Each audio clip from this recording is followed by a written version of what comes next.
What's up, everybody? Uncouth Radio. We are back. It's good to see you all. First, before we get started, man, I want to give props to Quincy and Chandra for starting Uncouth Unwrapped to get these kids some toys and some gifts and some cheer for the holidays, man. Hey, for real, seriously, salute to y'all. It's something that y'all said y'all wanted to do. We started off doing it, and it feels like it ended up being bigger than what we all expected and bigger than what we Right. thought, and was able to, make some kids happy. So just, before we get into the bullshit, just tell us about that experience and tell us how it felt. Well, I came up. I work at an elementary school that's in Watts, and I kind of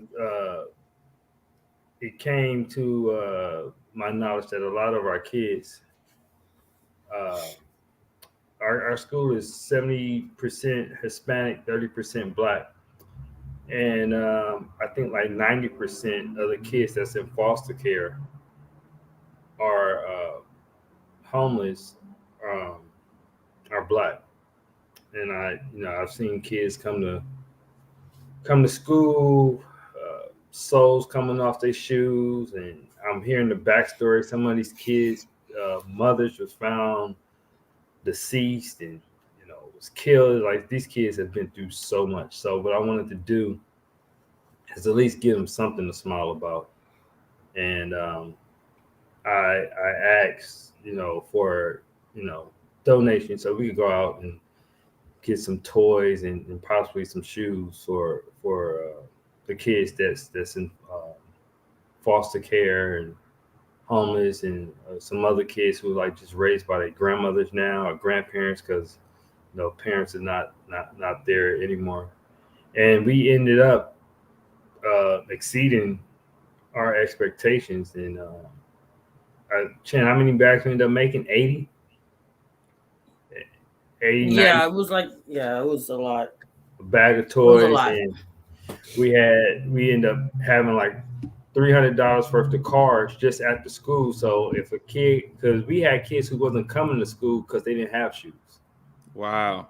So then you just see kids in random flip flops that's too big, and that's because that's the only pair of shoes they had. So we went to we raised enough money to even go to the shoe warehouse to have gift cards. So if a kid is in that situation now, those gift cards are in the principal office. We could either send a teacher, a staff, myself, somebody up the street to get some shoes, or we could send the gift card home with the parent and tell them, we helping them get some shoes. And then I had a couple of families, a couple of people who had like 5, 6, and 7 kids that that was sponsored. Chan and her family, they sponsor a family of 5. It was 6. I think it was 6. A family of 6, and bought them gifts. Chan coming from a family where her parents had 7 kids, so they all pitched in and could relate and gave back to that family. Rodney Diggs, good friend and one of the best attorney I know out there. He sent I had the kids make a wish list, and he bought them 2 items each off their wish list. These group Wow. of kids, they live with their grandmother, and it was really touching to put a smile on their face after everything they've been endured. When I actually told the kids that I had a surprise, the little girl said, "Oh, you found our mom." So just to kind of let y'all know what some of these kids are just going through. And although I wasn't showing up with her mom, but I did show up with some things she had on her wish list, and was able to put a smile on her face. And then Heather, man, they had a family of 6, and she worked for, got to get their name right, Roberts and Sanders, or Sanders and Roberts law firm. Excuse me if I got it wrong. And they stepped up. They went up and beyond. Both parents are in the house, but you got 6 kids. You live in the Watts area, and it was always their dream to take their kids to Disneyland. And I don't know if y'all know Disneyland. When you got 6 kids, that's pretty much impossible. But that Even when law, you're making good money, Disneyland is expensive. It's easily $100 something. My parents took us when it was $20, so they got that out of the way. yeah, I remember. I remember if it was $28, $25, something like that. Yeah, but I have a ticket in my hand. Now for a family of 8, we talking about it's over $1,000. Yeah, over $1,000, just for tickets. Which that law firm was able to raise. Not only that was the parents' dream, but they was able to raise enough money to get them all fast passes, to pay for the parking, and have $250 so they could be able to have spending money, some spending money, and be able to feed the kids at Disneyland. That was a very emotional moment. The mom couldn't even hold her composure, and then she was able. The law firm was able to get the dad and the son Clipper tickets.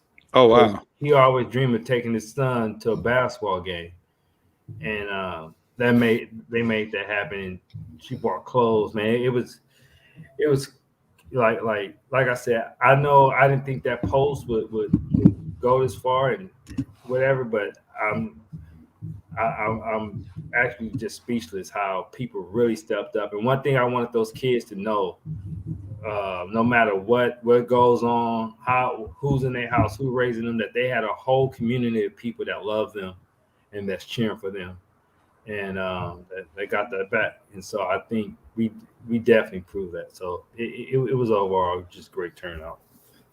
Yeah. Hey, and I want to I'm sorry, Dane. I was just saying, just from, you guys know we used to do the blanket drives, and we would see kids out there, and we would have like McDonald's toys or little things, and they would be so happy just off of the simplest things. And really, Christmas to us, it's about family, but it's really about the kids. Like everybody, as we're older, I don't have children, so it feels a little bit different for me. But to be buying these gifts and shopping for kids, and to see, I saw the family that we donated to this morning. I sent the pictures to my family, and really that's what it's about. Because no matter what our growing up circumstances were, I think the majority of us could say you remember a special time with your family, with Christmas, waking up on Christmas morning, and these donations, you guys, like, this was strictly from just you guys. $25, $50, $100. People just saying, here, this is for the kids. Do something for the kids, So this wasn't even reaching out to corporations. This wasn't any of that. This was just you guys who know us, know Quincy, reaching out and saying, here, what can you guys do? And when we were doing the blanket drive years ago, we had been when we had been doing the blanket drive years ago, it was always just, I don't want to say grassroots, but it was just us, and that's what it started off. So thank you guys. We appreciate you guys. It was a lot of work, but it was worth it. It was worth it. Just real quick, Heather law firm, one of the main partners and the founders of that law firm, Stanley Sanders. I was able to speak to people at the law firm, and this is something I didn't know. He grew up in Watts. He went to Jordan High, ended up being a graduate from Oxford before he came back and went to law school. So they didn't even know the founder of this law firm come from the area where the law firm was donating to. And I didn't even know that until today. He went the same high school my mom and them went to. He's a Jordan alum. And it was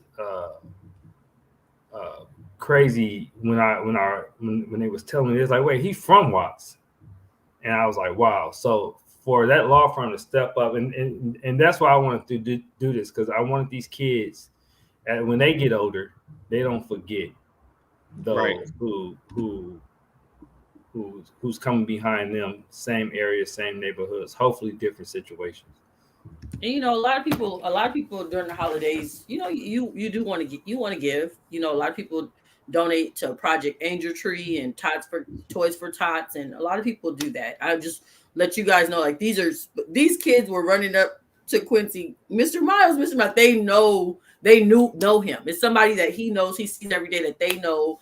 And that's important too. That's important too, because like he said, those kids need to know, hey, no matter what, they got the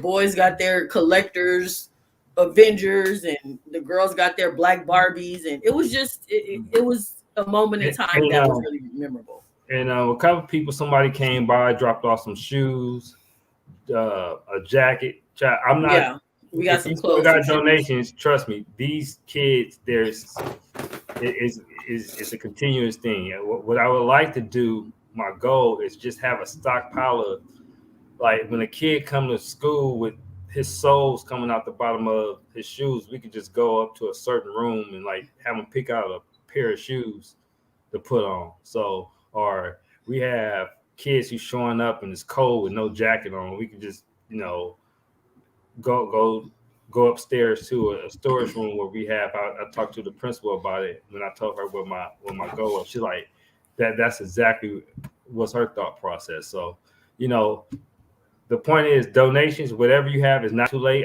We did the Christmas thing. We did toys, but these kids gonna need things 365 days. So, like I said, a lot of these kids have been raised by their grandmothers that's confined to a wheelchair. Well, and that's why I wanted to say too to everybody who's watching and to the audience, this is not something like it started with Christmas, but we've been talking about it. We want to make sure we keep it going. We want to make sure if you got things you could donate throughout the year, we always want to keep it going because kids are always going to need something.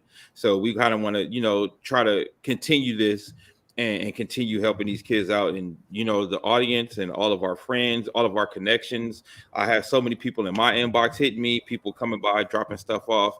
It was dope. I got to take my daughter and she got to, I had her pick out all the toys that we did. And you know what? I meant to tell you, I meant to inbox you about that. She did so well because I was like, I don't know what to get these kids, so she had some really good ideas that helped me. Like, okay, then I kind of made bags based on what she had. And, we were looking for different age groups because it was kinder through fifth.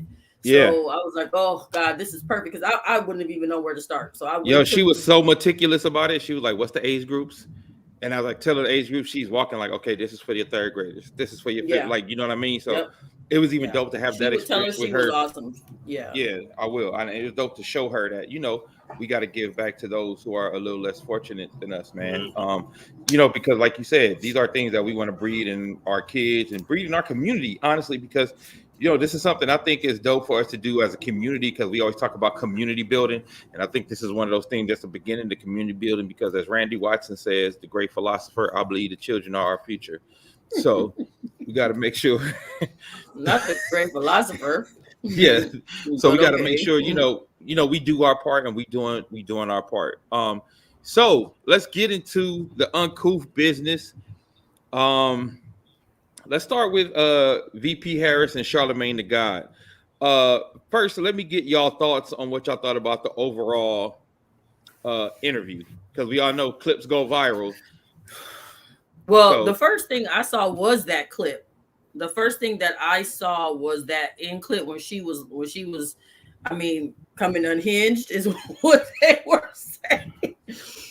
Okay, so of course I knew we would discuss it at some point. So I was like, Quincy, I watched it.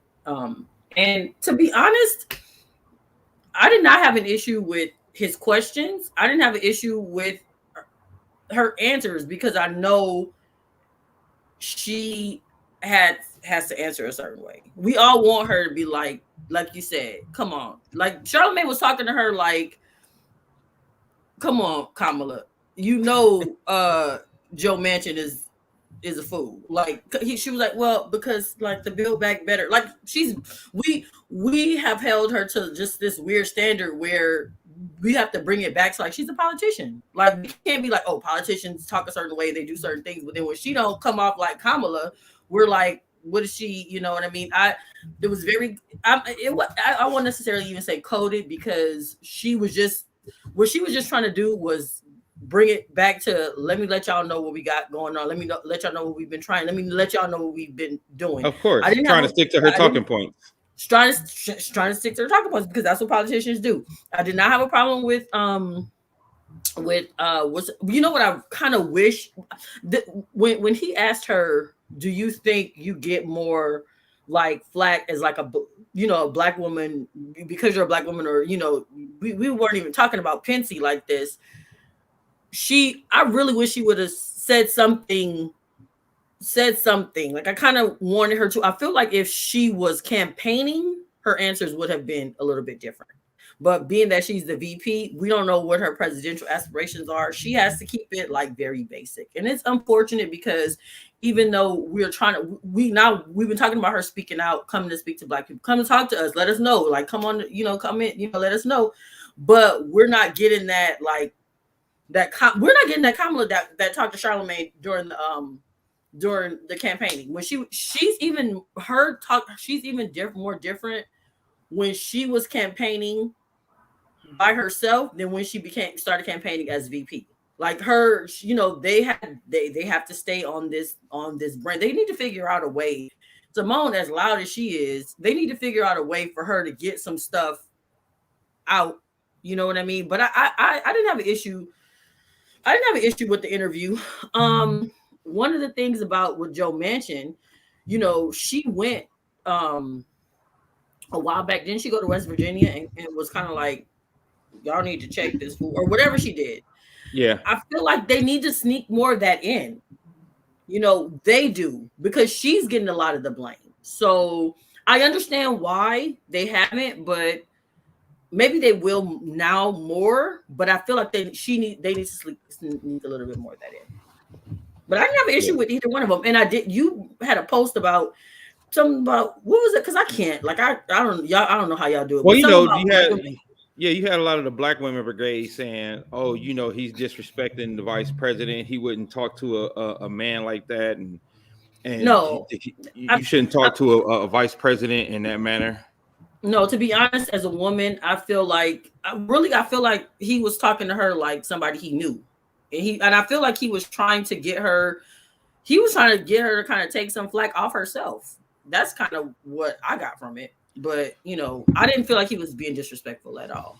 Well, I felt like she was in a black space, and so this is in regards to what I feel like she was in a black space having a conversation with a black commentator. So of course she's gonna let her guard down a little, because that's how she has been every time she was on the Breakfast Club or something like that. You know what I mean? She is not as formal when she talks to them. So I thought it was weird that now that she's been talking to them the same way, and they talk to her the same way they always have been talking, that people act like he's being like super informal. It was kind of weird to me. But Quincy, go ahead, give me your thoughts. I didn't have a problem with the interview. I thought the interview was pretty good. I thought he was trying to expose Joe Manchin and get her to do it. I knew she wasn't going to do it, and if people was wondering why she wouldn't do it, I think this weekend is a prime example why she didn't do it. They need his vote to get their shit passed, and as you can see, he's a very fragile emotional man. Chandra alluded to when she went to West Virginia to educate them on the American Rescue Plan, he had a fucking fit. When Bernie Sanders did an op-ed in West Virginia, he had a fit. And then this past weekend, apparently, he got mad because some aide did something, so he pretty much just said, fuck the country. I mean, so when you're dealing with an ego and somebody that fragile, and, whether we like it or not, they need it's a 50-50 split. And for it to get to Kamala to pass the bill in the Senate, you need all 50 Democrats on the same page. So they tried to not step on his toes, and what really set him off actually was one of the aides. There was a White House statement that was put out that he was the reason for delaying the bill, which is the truth. So he has gotten away with this for so long. Like, so many people has hit me up, like, who is this Joe Manchin?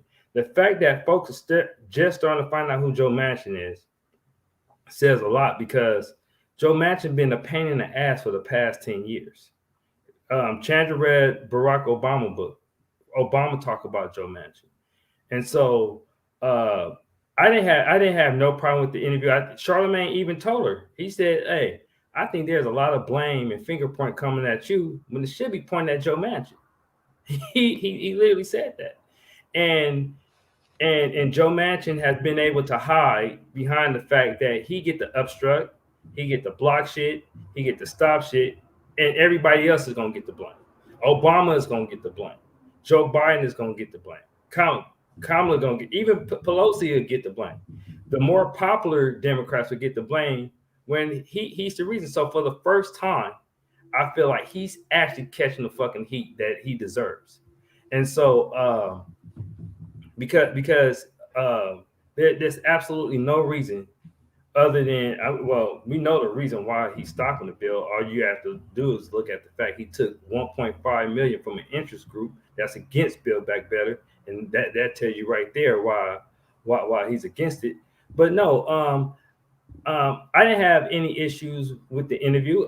Charlemagne was frustrated because he's tired of fucking Joe Manchin. So that if you watch a clip, you'd think that's the first time he asked her about Joe Manchin. That was actually probably like the fourth time. Yeah, he tried to get her to throw Joe Manchin under the bus, and she wouldn't do it. And so that question kind of came out of frustration, which is understandable. And I was okay with the way how she answered it as well. So I didn't see any issues on either side, but I was actually happy the fact that Joe Manchin's name was mentioned as many times as it was mentioned, because people need to know who he is. He needs to catch the heat that he has allowed everybody else to catch, while he be the one to stop shit from getting passed. Well, I thought the interview was good. I thought this is something that Kamala needed to do a while ago. I think she needs to go into more black spaces and I say that because during the whole election process, they was kind of using Kamala as their black shield, putting her up in front of all the black media and using her to be like, we got a black woman running, come vote for us. And then as soon as they got the nomination and got elected, I feel like they kind of tried to hide her away, tuck her in the back, and they tried to kind of take her power away in regards to her voice, because I think that was the first time we've heard her in black media since she's been vice president, if I'm not mistaken. Yeah, I think, and well, people have been getting on them about the messaging because let's face it, whether Biden does good or bad, black people don't want to hear from Joe Biden. So you have to, it's the same thing. It's the same reason why Obama had Biden. Middle America didn't want to listen to Obama. So he had Joe Biden to go talk to the Rust Belt, the heart of America, that whole area, whatever the fuck you want to call them. And so you have to use your tools. I think Kamala should every quarter, every 3 months or so. Like, I think she did the Shade Room before she did Charlemagne. Yeah, I didn't see that interview. I need to watch that. Yeah. She did the Shade Room the day before. She did, and then she did Charlemagne show. So she needs to continue, because I think that's the first time people actually heard about what anything of what the Build Back Better plan does to black children in poverty or anything else. People need to hear that to understand what's actually in the bill, because like I said, Biden is not the messenger for the black community. Whether he could be completely right, but black people don't want to listen to Joe Biden. So you have to use the person that black folks is going to listen to, and use her for that reason. Okay, well, let's go ahead and segue this into President Joe Manchin then. So we know he's like straight up said, I ain't voting. Y'all not getting the Build Back Better done. We know that he told them, if you get it down to 1.2 trillion, I'll sign it. They got it down to that. Then he was like, well, I don't like how they got down to 1.2 trillion. He moved the goalpost so many times, man. Go ahead. Go ahead, finish. Sorry. Oh, I was going to say, so my question to y'all, Jim said, do black folks listen to her? I think a lot of black folks do, actually. I think I would say a lot of the younger Facebook generation don't, because they have their issues with Kamala. But if you talk to a lot of black women over the age of 45, they rocking with Kamala, and black men over the age of 45.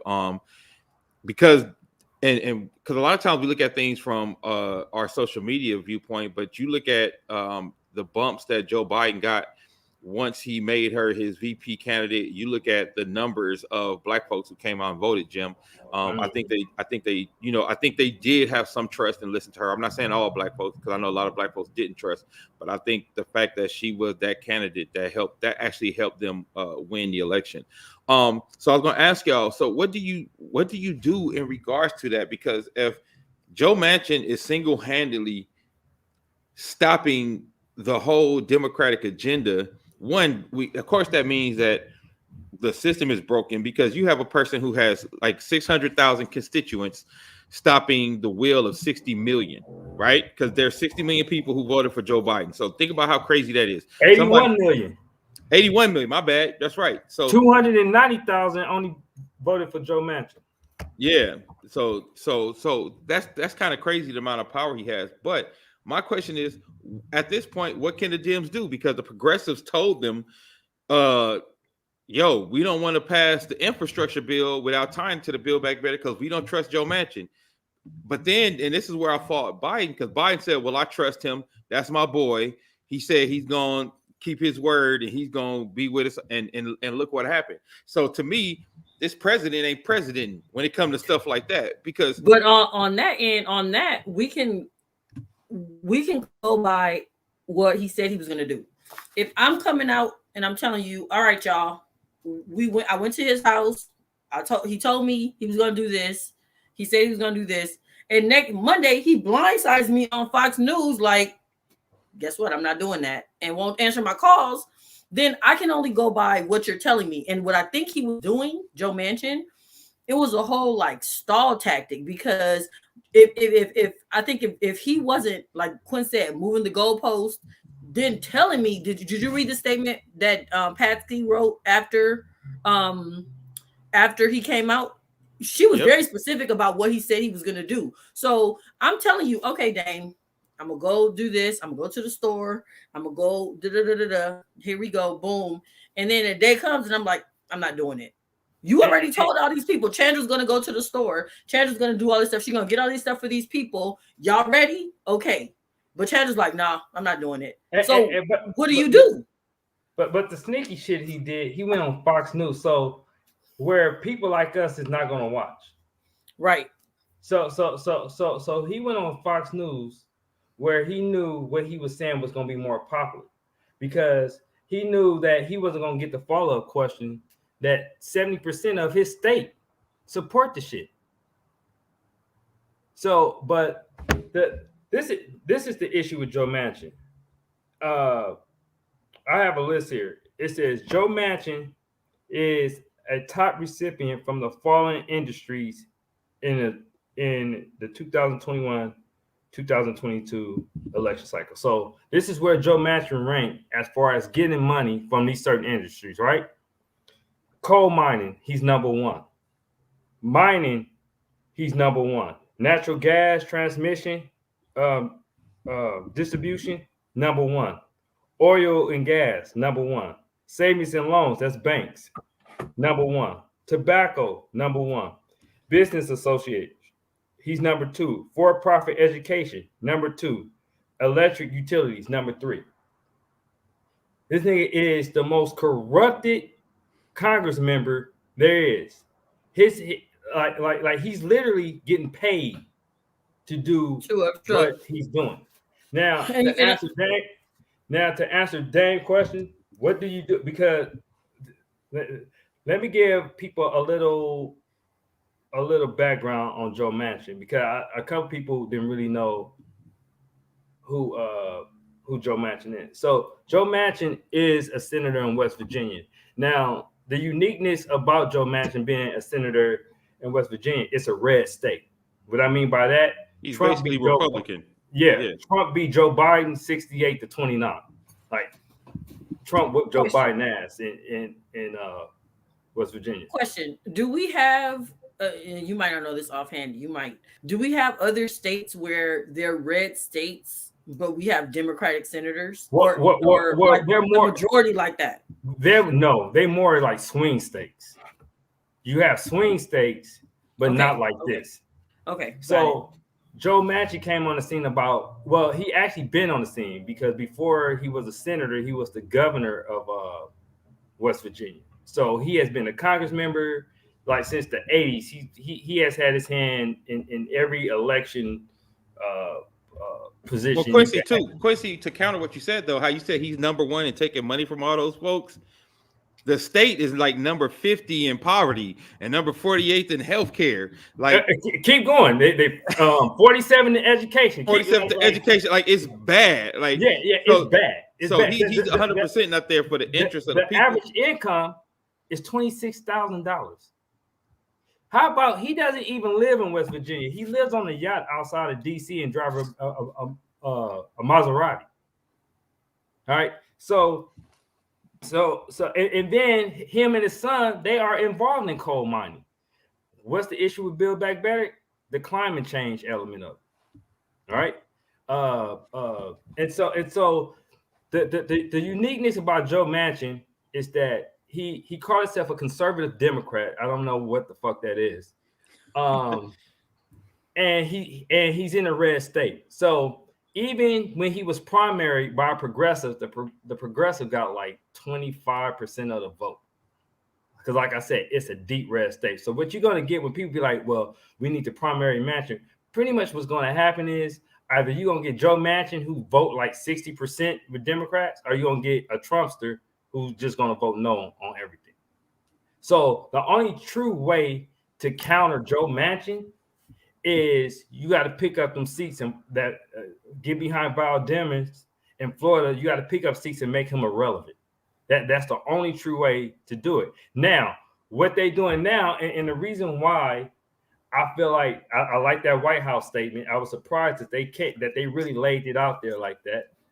Is that what we did find out is he don't like the heat. He's not liking being the most hated person in America right now. And but this is the thing. It ain't changing his vote.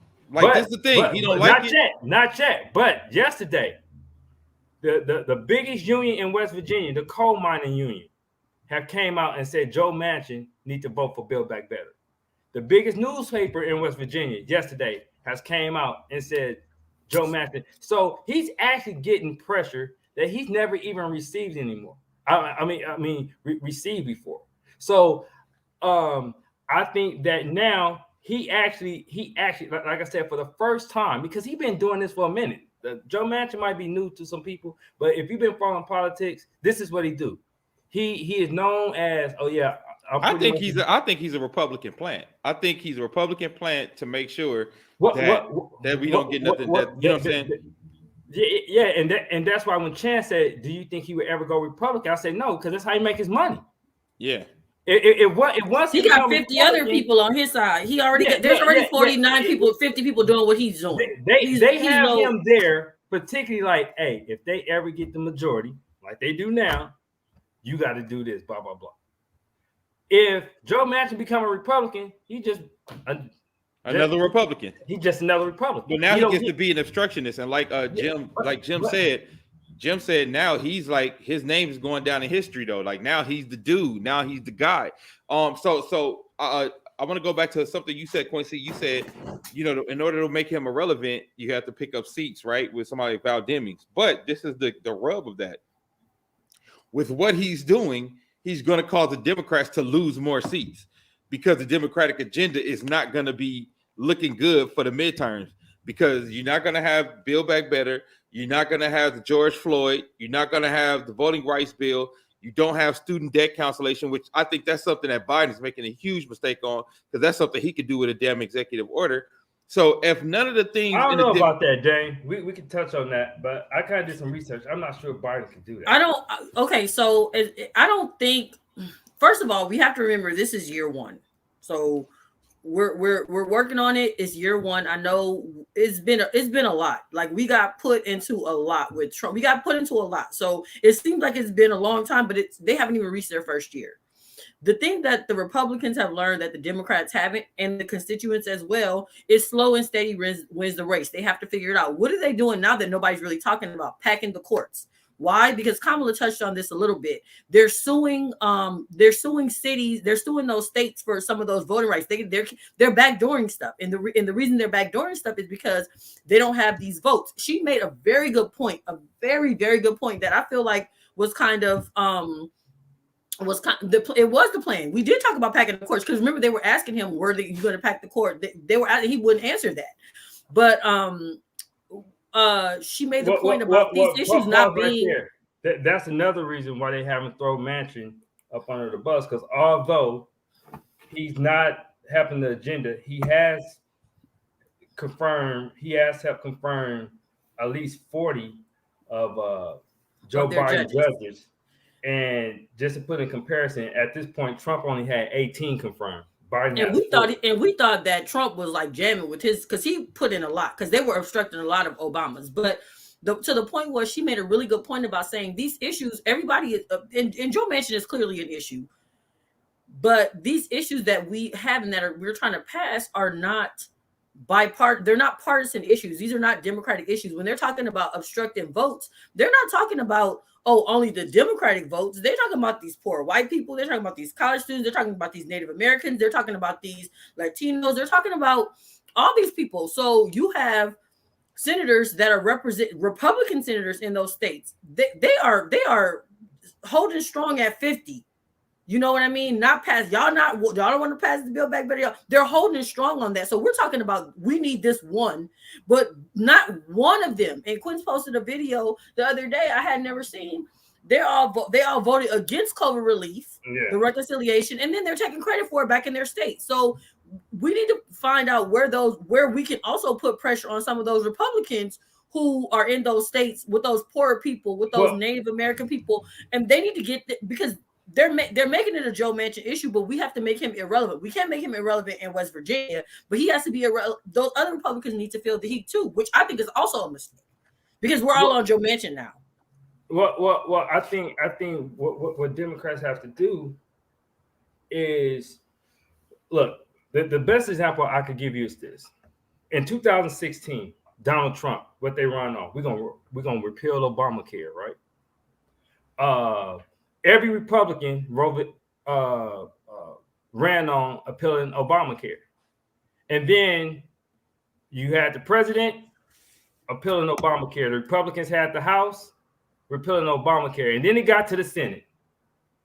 And then the Republican version of Joe Manchin happened. Right? Remember John McCain?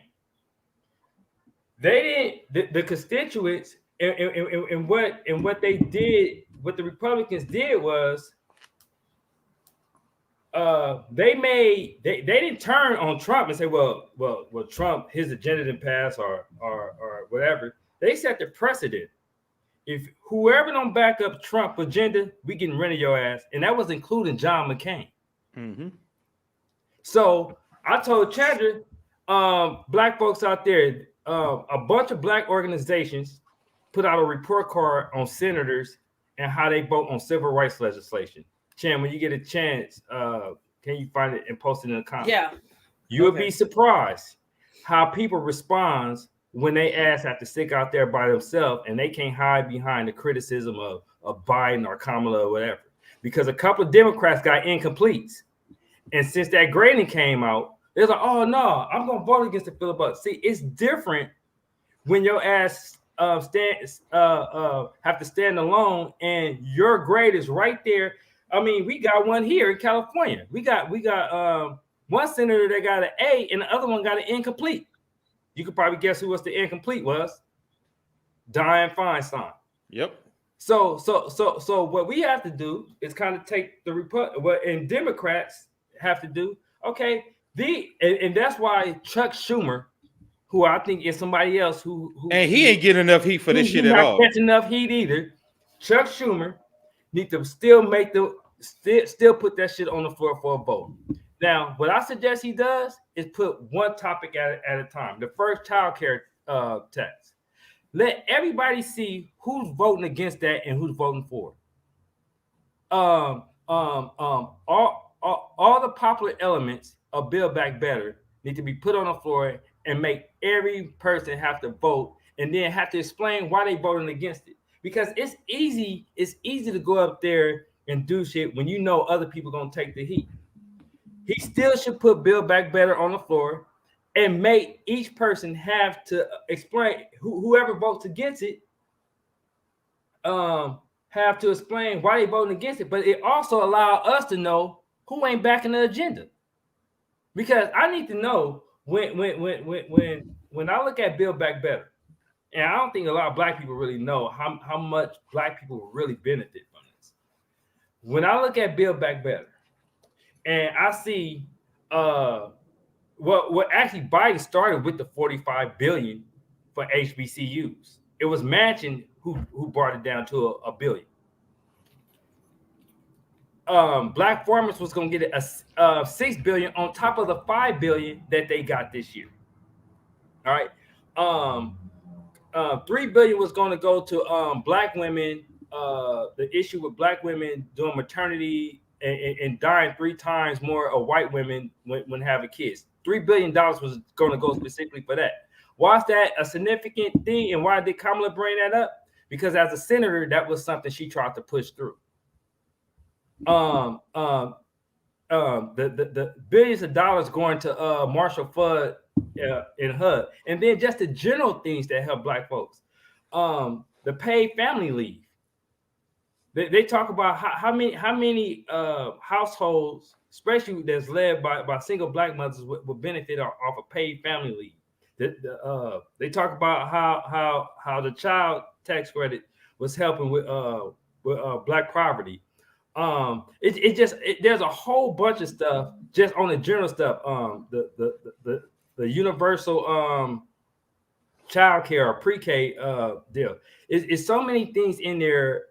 Free college tuition.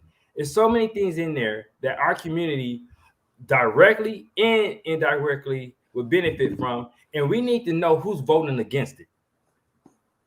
So just like John McCain was put on blast by Republicans, we need to know who's not backing this agenda, and I think they need to be more aggressive. It seemed like now AOC, a couple other people, Bernie was already doing it, but at least the White House finally had put out a statement to put Joe Manchin ass on blast as well.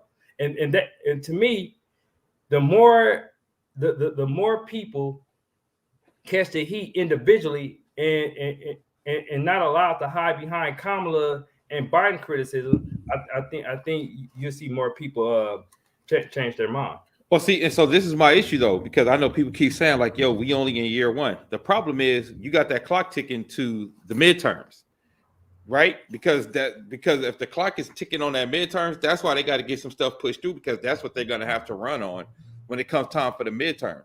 So that's why I'm saying they have to press the issue now. Yeah, because but see, if Schumer doesn't put it up for a vote, it allows that Republican to say, "Well, the Democrats didn't deliver," right?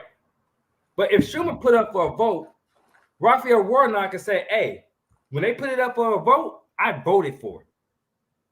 My opponent said no. I said yes. I voted." But and that's the other thing. They won't even put it up for a vote. Like, shout out to Tesla Figaro. Tesla was like, put it up for a vote, because she said she also feel like some other Democrats are hiding behind Manchin. Yeah, so put it up for a vote. Put it up for a vote to show who voted. Yeah, like so you can see who's voting on it, or who's not voting on it. But who's the person who we just said ain't taking on heat? Who need to fucking Chuck Schumer? Exactly. Because to me, I don't think it's fair that people in the House has voted on every fucking thing. They have passed every fucking thing. The George Floyd Act, the John Lewis Act, you name it, the House has passed it. It's not fair. It's not fair that people in the House, Pelosi, Chambers, got their shit together and basically they're more likely going to pay the price because Chuck Schumer chamber is fucking around. But put that shit up for a vote, so at least when Raphael Warnock go to Georgia and tell them to vote, he can say, I voted for it. My opponent didn't. My opponent won't, because of course they fear in the black vote down there in Georgia, to the point they got Herschel Walker running against Raphael Warnock. We haven't even discussed that yet. but to the point, and that's the thing. As far as the Voting Rights Act, to me it's simple. It don't, if that shit, if something don't pass, it's not gonna matter. Raphael Warnock confirmed that yesterday. He said, we can mobilize all we want, but as long as you could put, as long as, so basically what Republicans have done, you remember when Trump called that dude and was like, hey, can you find me 11,000 votes? Yeah. So what they did was they didn't bump his out. They basically had bumped his ass out, because one thing I do respect about the Republicans, if you're not going with the agenda, get your ass up out of there. Yep. That's one thing I do respect about them. And so basically what they have done now, they have made the Secretary of State pretty much be allowed to do that, and it's legal. So it's really not going to matter if we are mobilized, when the Secretary of State can just be like, oh, these votes don't count. And now currently in Georgia, in Texas, it's legal. So it's not going to matter if we mobilize, if the Georgia if some type of Voting Rights Act don't pass, it's not going to matter whether we come out or not. Exactly. So, and that's what I'm saying though, right? And so I know everybody's like, yo, like, we trying to give the Democrats a chance, but it's just like, right, so far it's looking like trash when it comes to the things that they ran on. Because of course they're going to tell you all the things that they did, and look, it's nothing wrong with that. But if we're talking about the biggest campaign promises they ran on, because we kind of had talked about this with Trump, the difference is Trump had a cult of personality with his voters, where he could literally just lie, change what he said, and look them right in the face, be like, I ain't say that shit. Like, you know what I'm saying? And they still will rock with him. I think because of the mistrust that black voters had for Biden going into this, everybody already had trepidation about voting for Biden going into this. So you going into this and you like, yo, you ain't did no police reform, you ain't did the voting rights, and you ain't did the student loan, the three things that I think those were the three biggest pillars that, besides the anti-Trump sentiment, that's the thing that was the pillars that they ran on, that black people was like, okay, cool, get these three done and you'll be good. How you gonna get black people out again if they don't get those things done? What to me, I thought the plan was, after the American Rescue Plan passed, because you remember you get two reconciliations a year. After the American Rescue Plan had passed and they was able to get some money out there, the goal was, because remember, this is supposed to be the easy part, because you only needed 50 Democrats, and then Kamala was the tiebreaker, and you basically don't have to deal with the filibuster.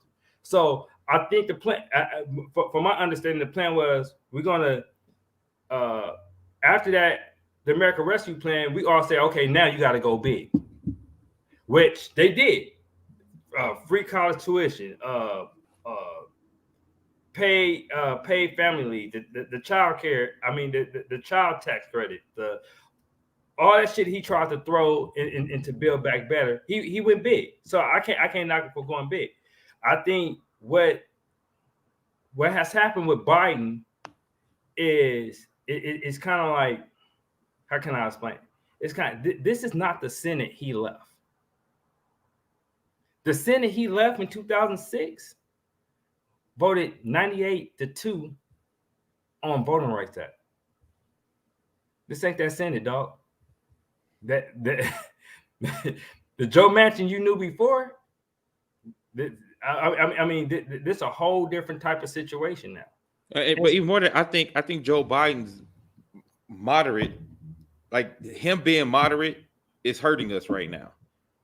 I think Joe Biden being moderate and thinking that, like you said, thinking that it's still 2006 and, oh, I'm the guy who can pull everybody across the aisle and I'm the guy who can bring it home.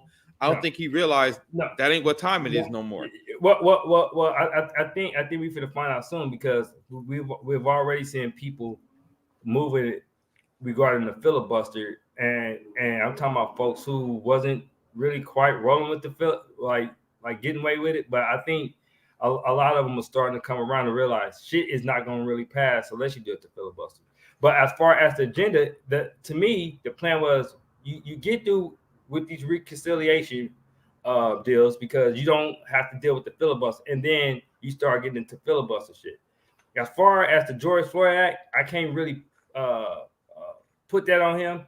I put that more on Jim Clyburn for cutting Cory Booker legs out from under him during negotiations when Cory Booker was trying to negotiate with Tim Scott. And Jim Clyburn was like, oh, well, you know what? We might have to do with qualified immunity this time, but blah, blah, blah. Like, how the fuck you going to do that right in the middle of his negotiation? And then I have to tell people this because folks be fucking killing me with this. They be like, well, Kamala is sabotaging the George Floyd Act.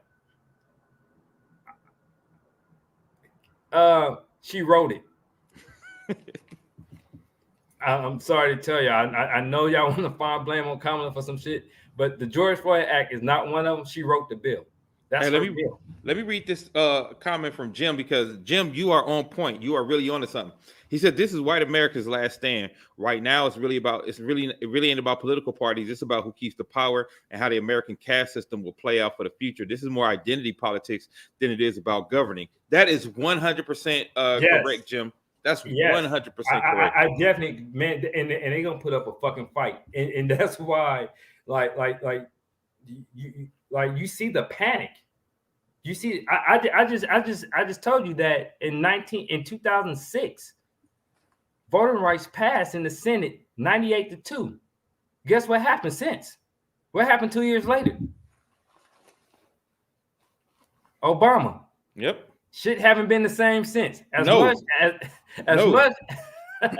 Obama happened. Obama. I tell people that and folks over there, well, what changed? Obama happened. That shit terrified them. Mm-hmm. That shit terrified them. And ever since it's been what it is. And you remember we used to crack jokes about how the Green Party was the Tea Party was Republicans on steroids. That's who run the fucking Republican Party now. Yep. So definitely, but I think that the bottom line, like the voting right to me is like you don't pass it, it's not gonna fucking matter whether or not we come out. But I do think when it comes to Biden's agenda and things like that, I think we need to be more calculated and strategic to see who the fuck is not backing it. Because there's a lot of people that's hiding behind Manchin. There's a lot of people that's hiding behind Kamala and Biden that we need to really start jumping on people's asses about who's not backing up this agenda, and that's why Chuck Schumer need to put it up for a vote, so we can know who voting against it. So you can get their ass out of there. And also, I feel like the DNC, why they ain't got nobody that's gonna go run against Manchin? They should be trying to run somebody against Manchin. Like you said, the Republican play was as soon as a Republican was doing some shit, the RNC was getting somebody up out of there. Like they was putting full force and full pressure and getting them a candidate they knew would win in those regions, and they was either making people retire or getting them out of there. I tell you, because anybody more liberal than Manchin is not going to win West Virginia. But you know what can happen though? You know what you can do? I think Joe Biden and Joe Manchin need to go do a town hall meeting in West Virginia. I bet Joe Manchin wouldn't do it though. And let's talk about in front of your constituents how they could be. They said 93% of the kids would benefit off the child tax credit in West Virginia. 93%. You know why Manchin brought up the drug issue? West Virginia leads the nation in drug overdose. That's another thing we forgot to talk about. He leads the nation. Oh, but check this out, Dan. What was Manchin quote, Chan?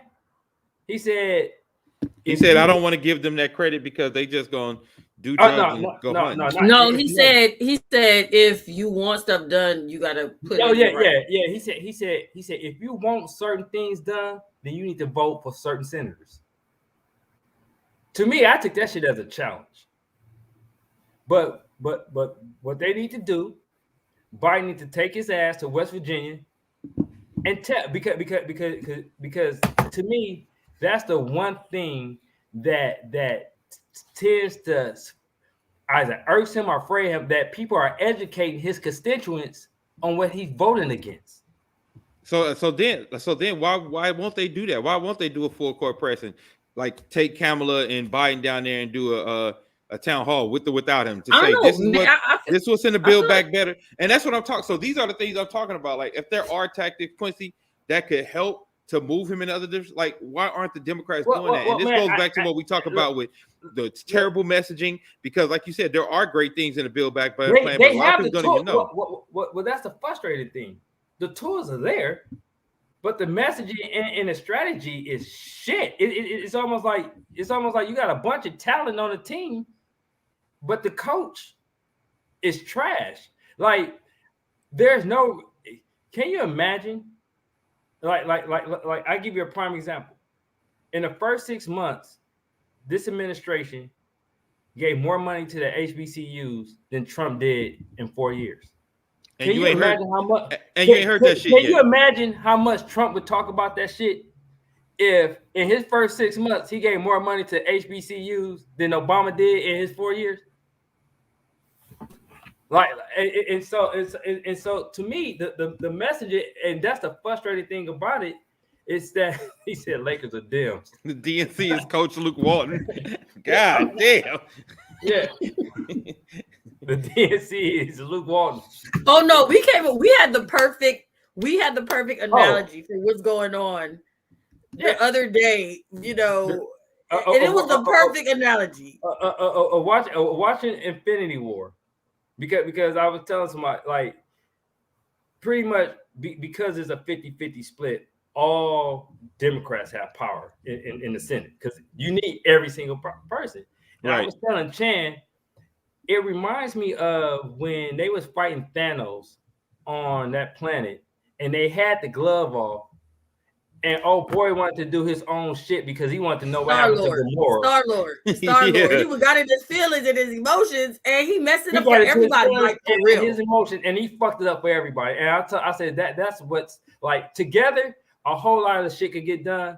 But because Joe Manchin want to know what's going on about Gamora and get in his feelings, the glove is on. Look, we're all sad about Gamora, but like we need to get Thanos to not take over half the universe. So yeah, but they definitely. I mean, and that's the frustrating thing about this is that I read Build Back Better. I'm like, this is a fucking good bill.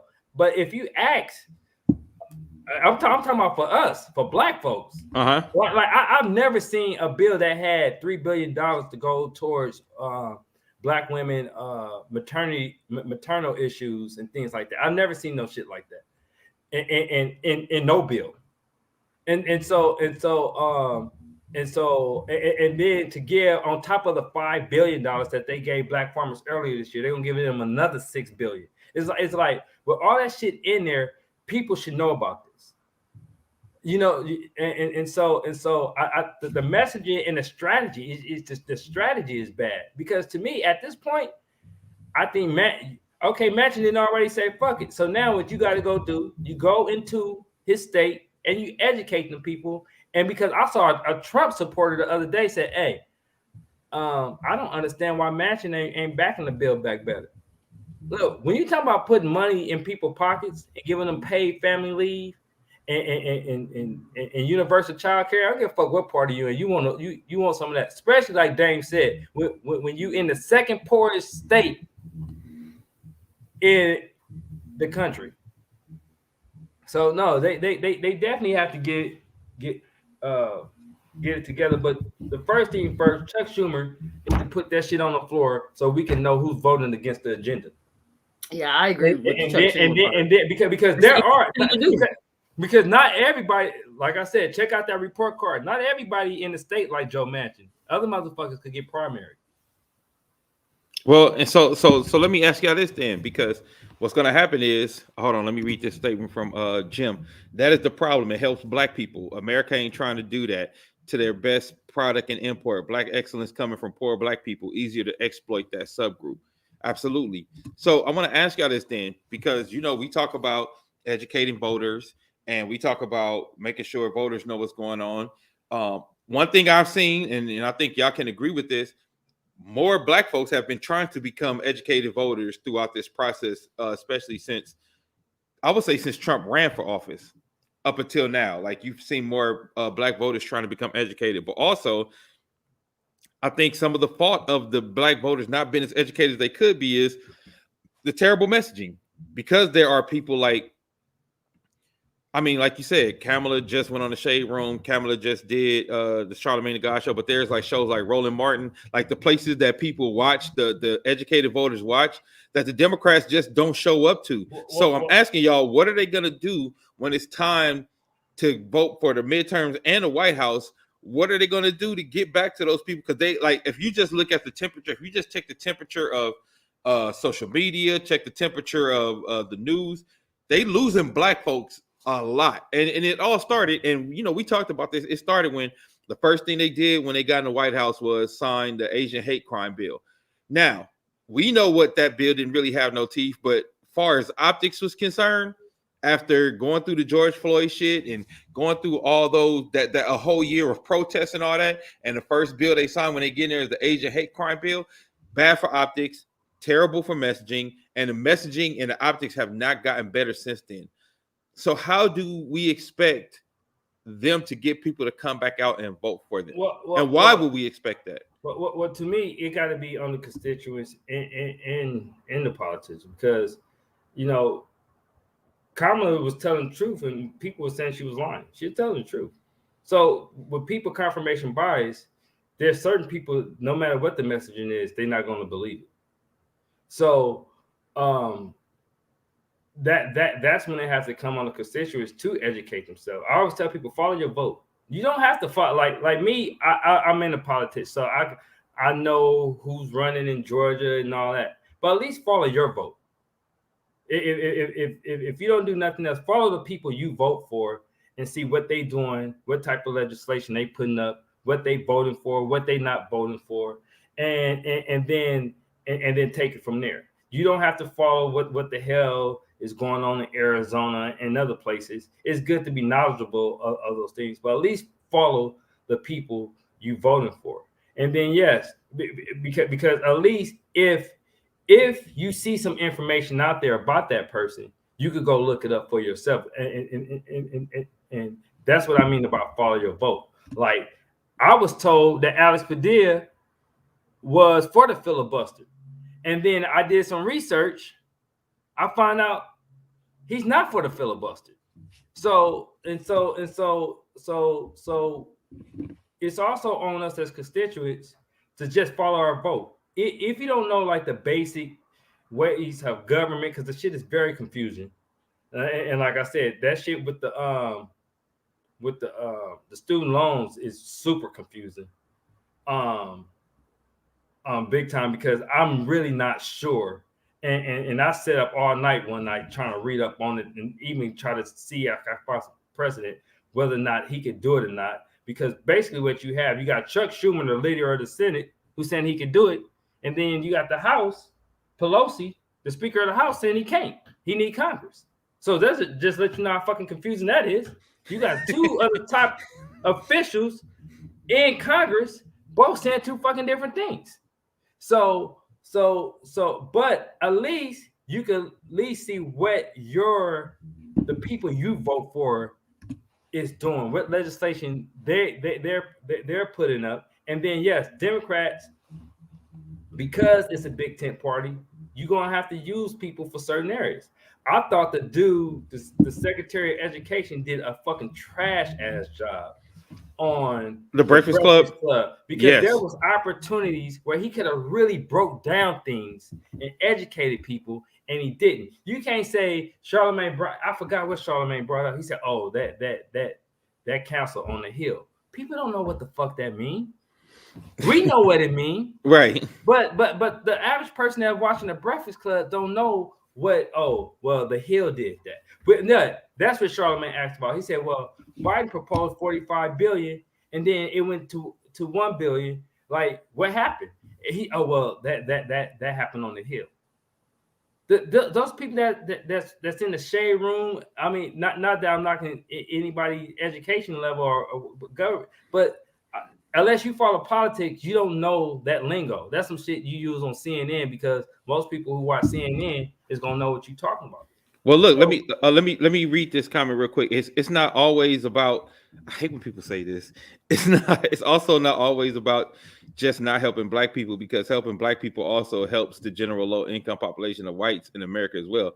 The goal is maintaining income gaps along all lines. While I don't disagree with that, Casey, the problem is when it came to getting Biden in the White House, we know that black folks specifically saved his ass in the Carolinas when Clyburn came out and made sure in the ninth hour that he got that nomination. And then after that, they ran on, yo, we gonna do this shit for black folks.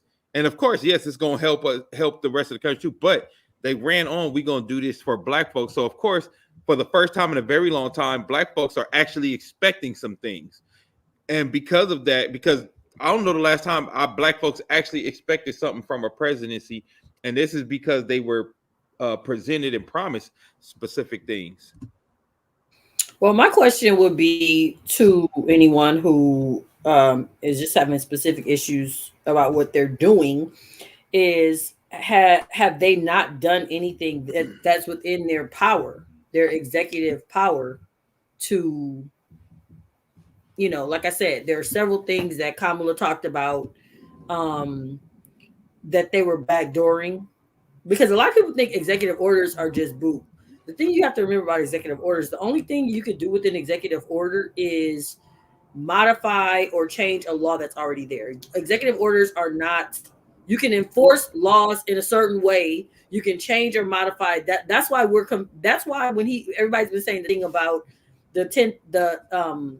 $10,000. The 10,000. The reason that I've always said this because he's been very specific about the 10,000, and I feel like he's been very specific about 10,000 for a very specific reason. Joe Biden has been in politics longer than anybody that's wrote the Constitution. Right, he wrote the Constitution, him and Nancy Pelosi. So, and both him and Nancy Pelosi are saying no. So they know what they wrote inside the Constitution. No, but really what I'm saying is he's been sticking to 10,000 for a reason. And I believe it's because everybody has to understand, again, federal student loans are a budgetary issue and the Congress spends.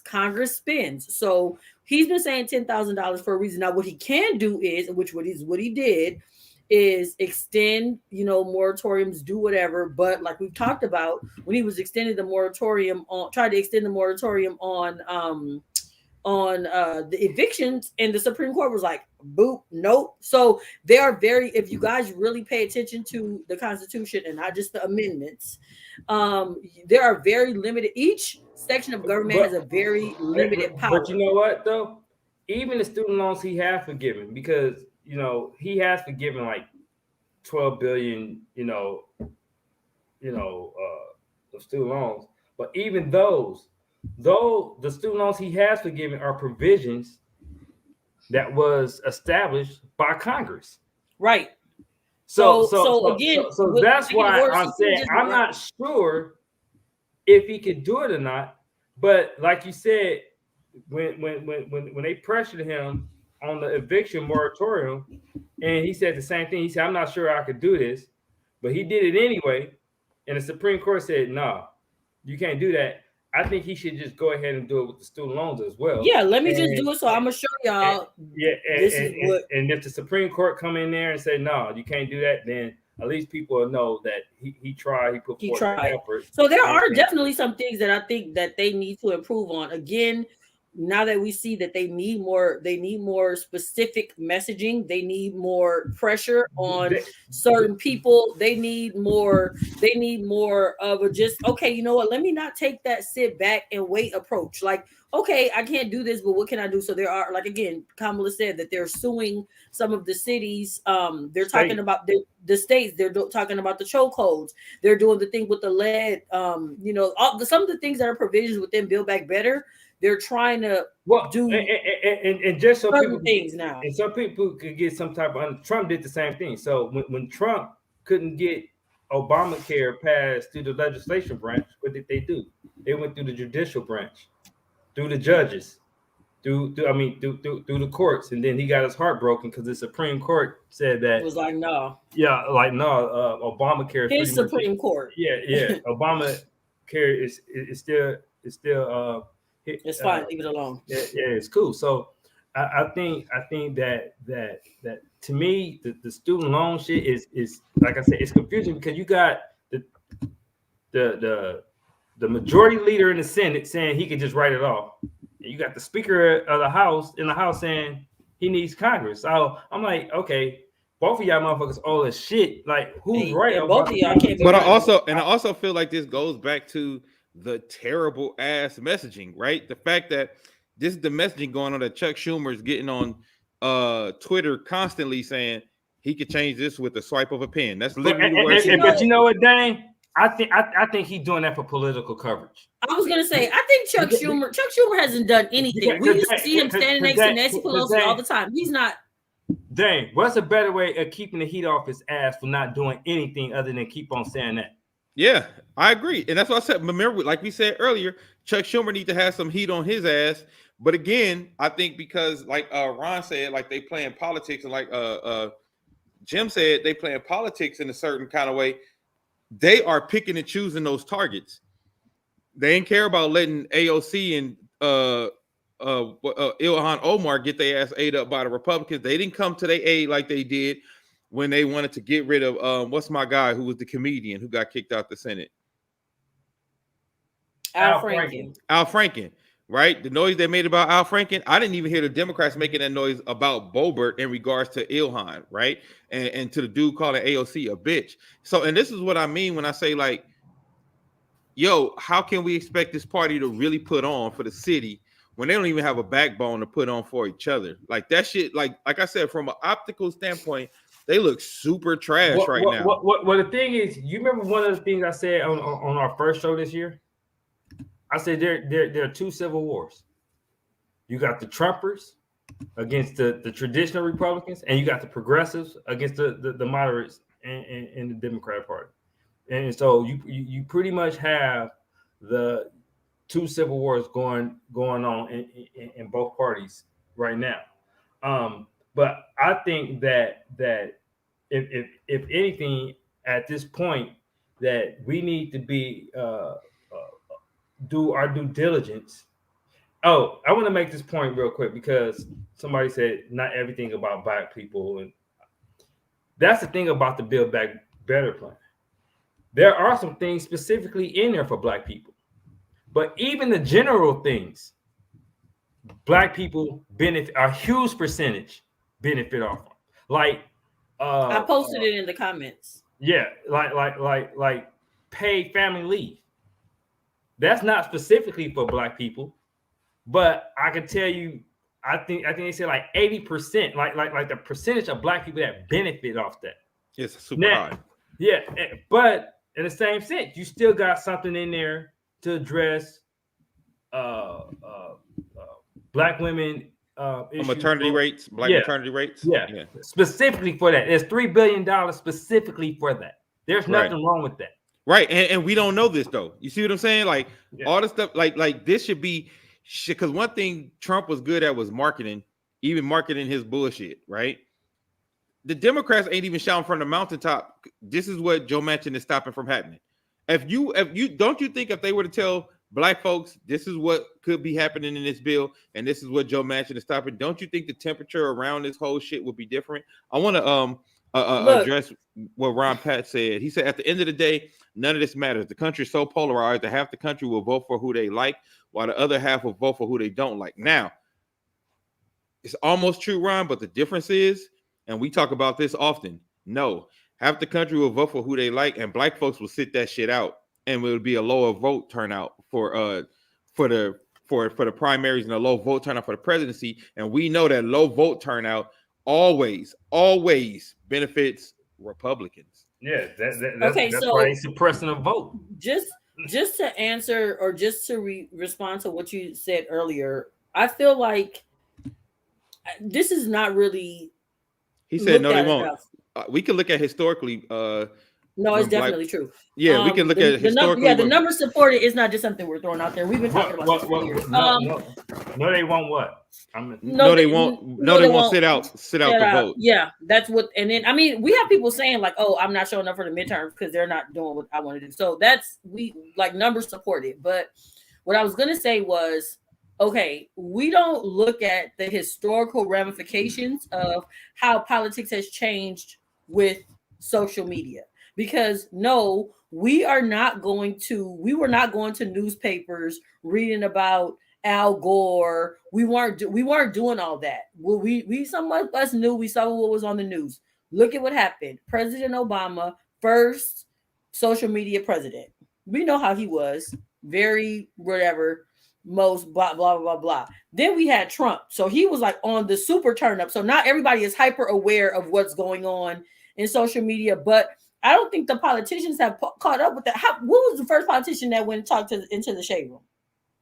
Obama. So now they have to. I believe that they have to now catch up with that, and they have to ride that wave of messaging. I think this is the one mistake we made with Obama era. We focused on register to vote, but we didn't focus on educating them on the system that they voted into. So what I mean by when I say that, like Stacey Abrams, right? Not only they registering black people to vote, but they understand. They understand. They understand, yeah. and they strategic about their voting. Yeah. So to the point, back to my point, they not even running a white man against Warnock because they didn't got so terrified of how educated the black vote is down there that they like, okay, maybe if we just put a black dude up here against Warnock, then we'll just win because he's black. Because Stacey Abrams, they just didn't register a bunch of folks. They register and then they educating them. That's why they picked up like 30 plus seats from mayors to Senate seats in Georgia. So I think that's the one thing that happened because it was like, okay, just register and vote for Obama. But did you also tell people like Obama need like certain people? He needs a senator in the Senate, in the Congress. Like to get shit passed. Like when folks, that's why when folks say, well, we need Gavin Newsom as president, I said, no, the fuck we don't, because California need him to stay where he is. I'm selfish, and I don't want him to leave. We need him to stay on the turn up in California. California is so lopsided that Gavin Newsom can do the things that he's doing. Like I think, and I think that I actually think that Biden needs to take a page from Gavin Newsom and how he's governing, because Gavin Newsom is kind of doing a tit for tat type of thing. Like, if you do it, I can do the shit too. You remember Devin Nunes, Dane? Yeah. Well, Devin Nunes said he's not running for that seat up there in Fresno next year because he's going to work for Trump. Yeah, he's going to work for Trump's social media. Yeah, that's a lie. The Democrats here has gerrymandered his district, so he's not going to win. And that's what I mean about people want to see that. And so when Gavin Newsom passed that gun shit that mirrored the abortion shit in Texas, he was like the most popular person on Twitter. Like, people was like, that's what they're looking for. So I think that what folks want to see is some fight, like some tit, like, well, fuck them. Well, if they do it, we're gonna do it too. If they're gonna do it, then we're gonna do it too. Because whenever we heard gerrymandering benefiting anybody but Republicans, they know the long game. So we need to play the long game too. So they did it here in California, and Devin Nunes, no, he's not gonna win because they redistrict his district. So can we go to the next topic, because y'all know I only got it short. Right. Yeah, I just want to say, Ron Pat, you said most people don't turn out for the midterm elections. We know they don't turn out, but we saying when the voter turnout is lower for Democrats in those elections, it always benefits the Republicans. Yeah. Oh, but one more thing, I'm going to make this point. And this is where messenger is so important. we might not get everything we want in this Build Back Better. You might have to break it up. But that's not the first time something like that has happened. And if the messaging is clear, I think Black people will work with it. Why and why I say that? The Civil Rights Bill was one huge bill. LBJ was like, this shit ain't passing all at once. So he told Dr. King, I'm going to give you civil rights in 64, and then next year we're going to come back and give you voting rights. See, when you have the proper messaging, you could work with one another, and that's why the Civil Rights Bill was passed in 64, and the 65, and the voting rights was passed in 65. But in 62, when that shit got filibustered, it was all one huge bill. And so if Biden was to come out like, look, we're going to try to get y'all this, but we get you this, we might have to come back and get some other things. It's all about it's all about the messaging, but it's also about people also educating themselves and following their vote as well. All right, cool. Well, let's move on. Let's talk about the Omarosa variant. She out here getting people. The Omarosa variant is they're trying to encourage people to get booster shots. And so I will say this. I want to talk about from this aspect, Chan. You have people who had vaccine hesitancy in the first place with the original variant. Now that the Omarion is here, you have people. It's gonna change every time. It's gonna change every time, huh? Now that the Omarion is here, I like Omarosa though, really. The Omarosa is hysterical. I was looking at that like he's stupid. Now that that's here, they saying get the booster. So now you have those who are like who already didn't take the vaccine in the first place, plus those who got the vaccine who are vaccine hesitant are like, all right, hold on now. Now we gotta see, look, this is one thing I'm gonna say, and I'll give a little bit of a reason why, but the one thing I'm gonna say is this: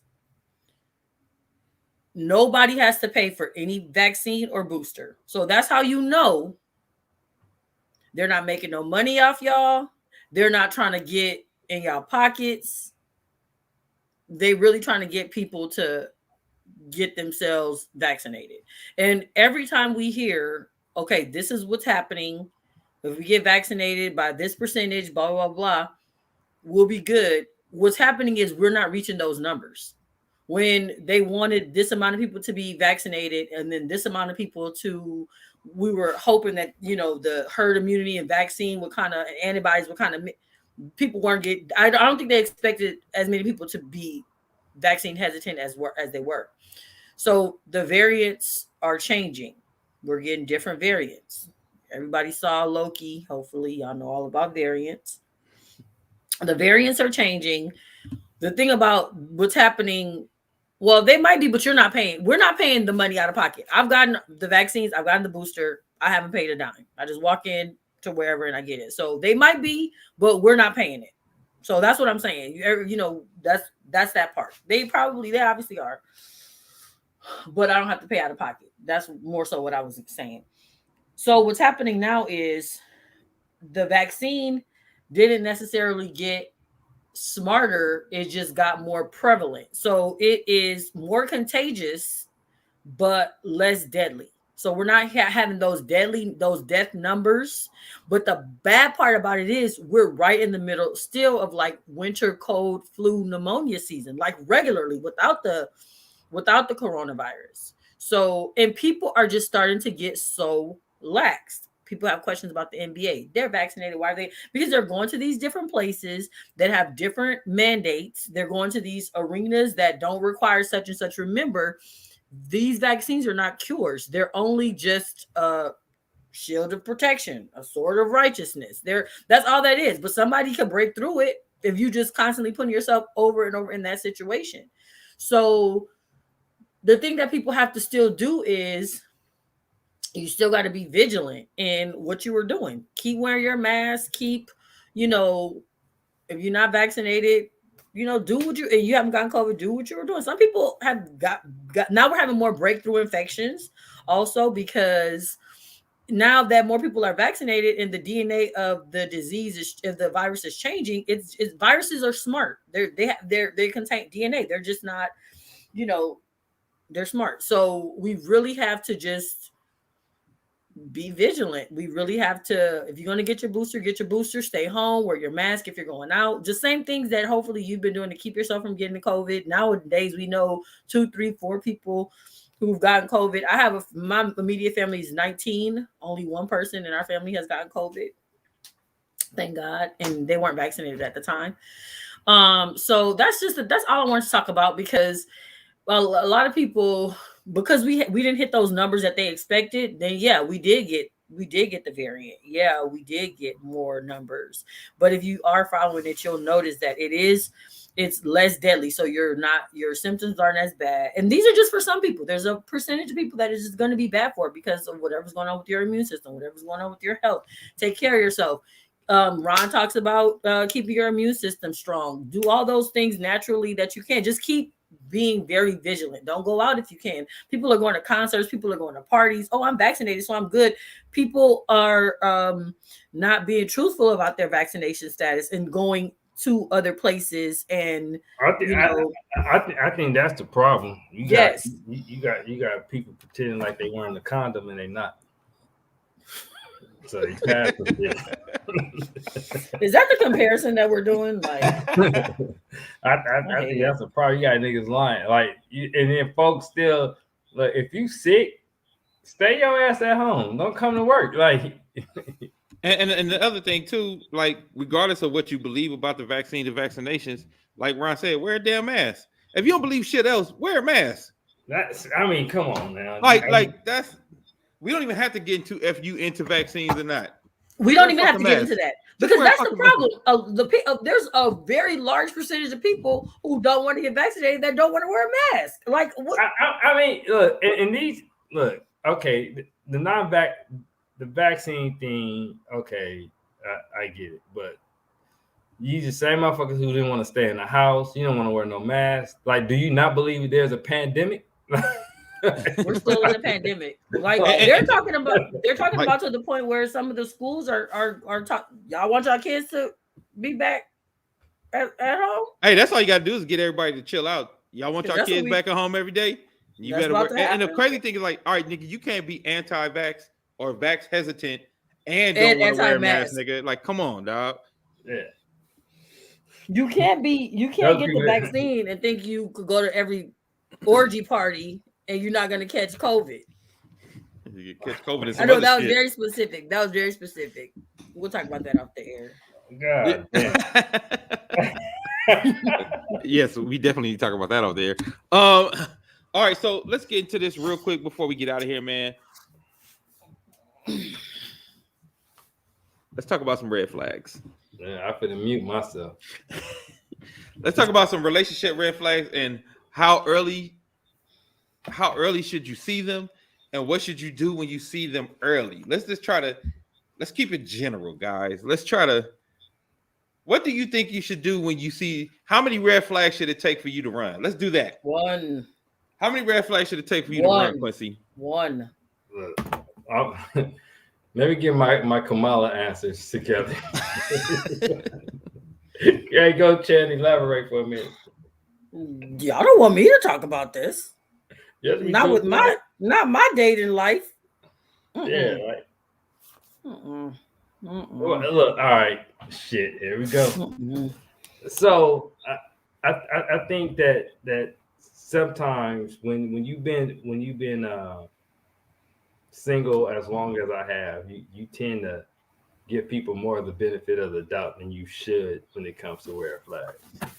So you already know, like, you're not rolling, but you think that maybe over time, with some maturity, with some understanding, that the person would see that that's not the case, or, you know, whatever their issue is. I think I think that's kind of my problem. And Ron, what is wrong with you, dog? Stupid. Don't know him, but he's stupid. So I think that's So I think He wins the segment. me myself, that's probably my biggest issue is that I see the red flags, but I also want to, I try to see the good in everybody and think like I could give everyone the benefit of the doubt and really like, all right, I ain't gonna say nothing else. I'm the opposite. I am very immediate and I'm always right. And you know what? I'm not one of those women to be like, I'm always right because I don't think that. But I have a very good. Clearly, you say you're always right. But I mean about that. And you know I am because you said it. So stop. All right, well, let me help y'all out. I'm giving y'all some basic preemptive things to look at to tell you to run. All right. 1, they follow Derek Jackson. Run. Man or woman. Man or woman. Hell yeah. Man or woman. Yeah, They follow Derek Jackson. Run. 2, they follow Kevin Samuels. Man or woman. Run. 3, they play accountability dodgeball. No matter what, it's somebody else's fault. I think like these are the opening salvo red flags that should be immediate. Like, okay, I can't deal with this. And then lastly, jealous before it's time to be jealous. That's the last one. Because I think there should be a certain amount of relationship status or relationshipness before you can exhibit jealous behavior. You got to almost be mine before I can exhibit. So to me, those are the pillars of red flags that should be like. I don't even get to that point. Well, like, I think one is for sure connected. I think the whole following Derek Jackson and play accountability dodgeball is definitely connected because that's why a lot of women follow Derek Jackson because he doesn't give accountability. It's always somebody else's fault. So I think that's definitely a red flag. And then Kevin Samuels, I don't, that nigga's just all over the place with shit. But normally, for men, it's kind of like the reverse Derek Jackson. It's kind of like niggas that follow Kevin Samuels don't like accountability. And so they all kind of relate. That jealous shit, I just think that a lot of people have these deep-rooted insecurities that they in denial about, and you'd be surprised how many folks are like our age, because you would think that's kind of more some shit you see in your 20s, but people who are actually like our age really have these deep-rooted insecurities and it's quickly triggered real fast, especially when you have female friends. What with me with guys is always just there's somebody else. There's always somebody else. So of course, it's you have a girlfriend or somebody thinks you're married to them. That's just the first question one. So I have a girlfriend, I have a wife sometimes. That's a red flag.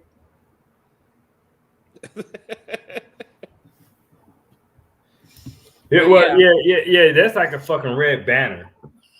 Yeah, so I don't even get to that point because I don't know. I think women probably, I don't know, guys probably, I don't know. It's a different benefit of the doubt on that end. But yeah, I mean, it's just basic stuff. But I think for me, again, I'm the opposite. I'm not more so. I don't like to. I'm not gonna waste my time. So and I think I'm very much so like I'm already like so okay by myself. So like you definitely have to be like worth it for me to even deal with it. And then people don't be. So, I mean, I hate to say it. Chan, let me ask you this. And this is on a serious note. How do you decipher between cutting and running because of something you feel is a red flag and actually staying and getting to know somebody because it could be more to it than that. Does that make sense? It's you know what, I'm a very like, okay, I know I seem very like no nonsense about it. I know that's how I seem, but I I'm going to, I will keep it surface level until, you know, there are some things like you don't really ever want to hang out, you don't really communicate well, you don't, one thing, you know, is becomes an argument, you know, like you said, a jealousy issue. I had somebody call me selfish because I got somebody else a donut, you know, like one of the other security people a donut for, you know what I mean? So just stuff that people don't even know. When people don't know you or don't try to get to know you, it's kind of hard to be like, okay, whatever. Like, you know, I don't feel like you don't have to, if you're not giving me enough time, then Hey, Ron, you right though.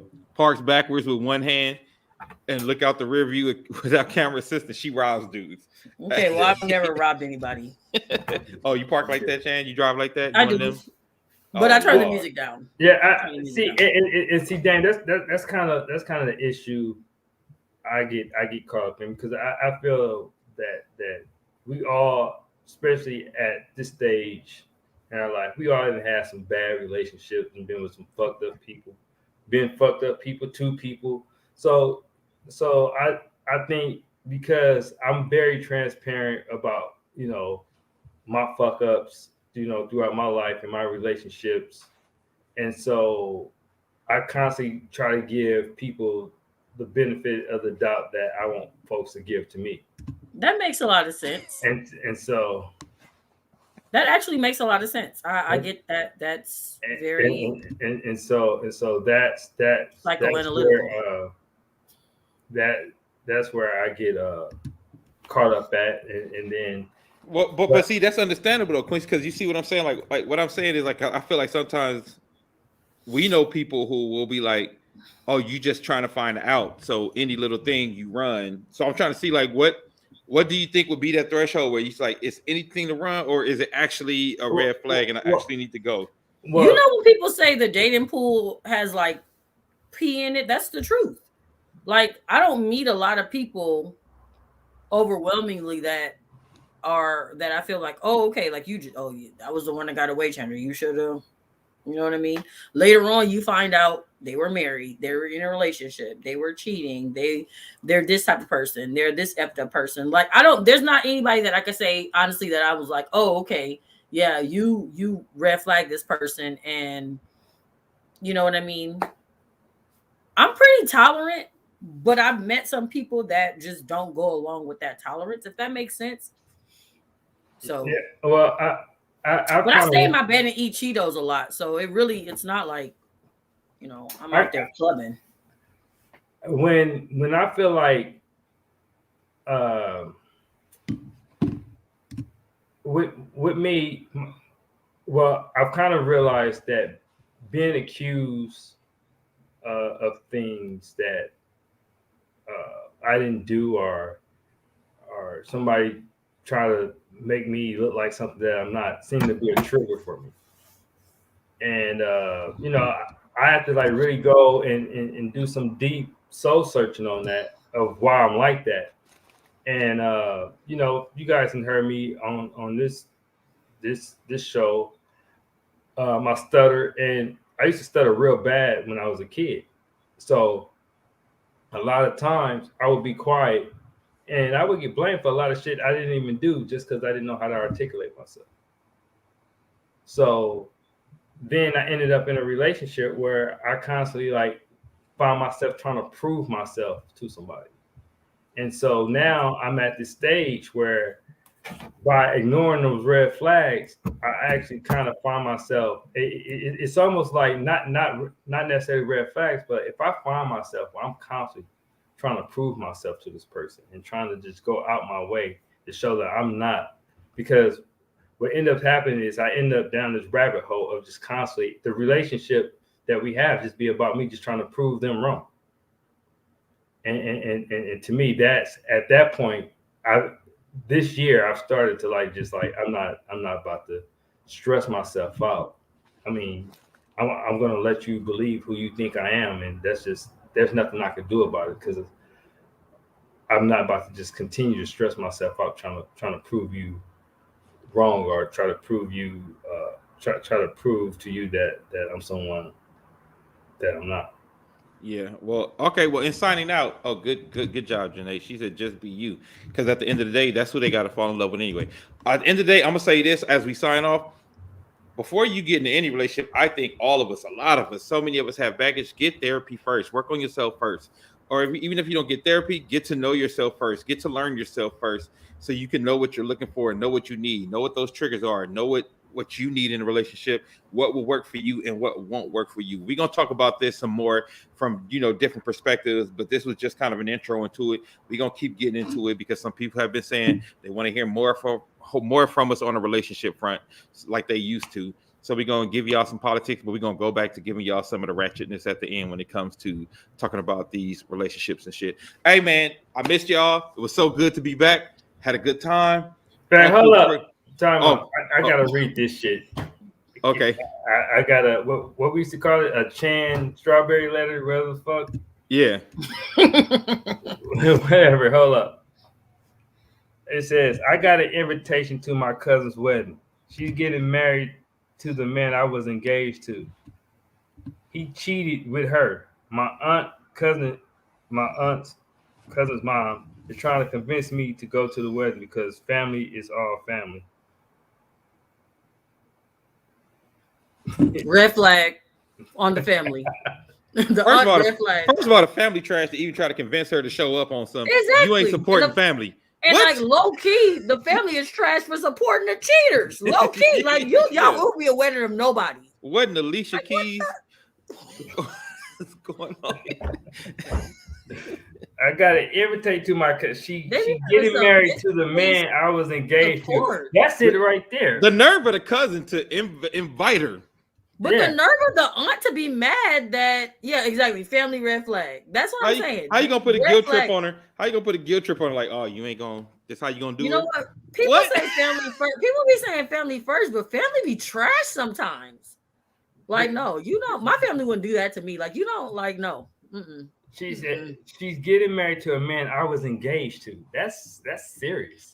Not even like a boyfriend, not even an ex. I already know how I feel about it. But question: do you guys think time frame matters? If it was like 10 years, 5 years, I would say that if it was boyfriend and girlfriend, but engaged, you got like family. You got to stay out of there. So you came around me and you came around my family engaged to me. Now you are my cousin engaged. Now y'all want me to come to that wedding. Yeah. Thank you. Yeah. And Gertrude needs to go somewhere.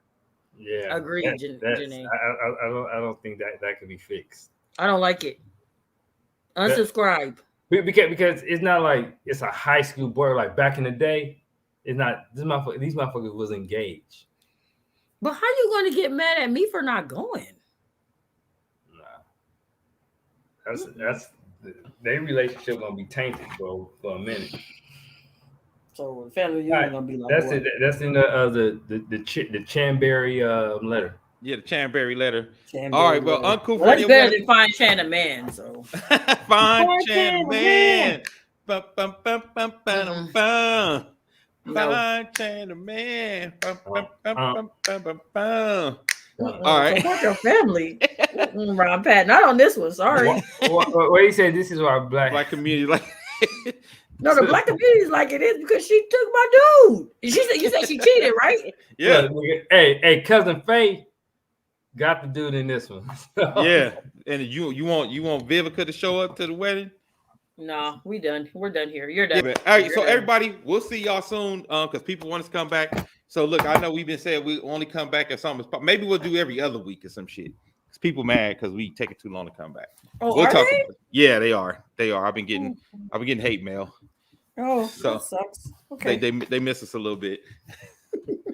They back inside, don't got nothing to do. So exactly. So they're like, where y'all niggas at? Where y'all niggas at? People like, what's going on? So we'll talk about it. But hey, man, thank y'all for rocking with us. Y'all was great in the comments per usual. Great show, great topics. I enjoy getting after it with y'all. And until next time, we will see you guys next time. We out here.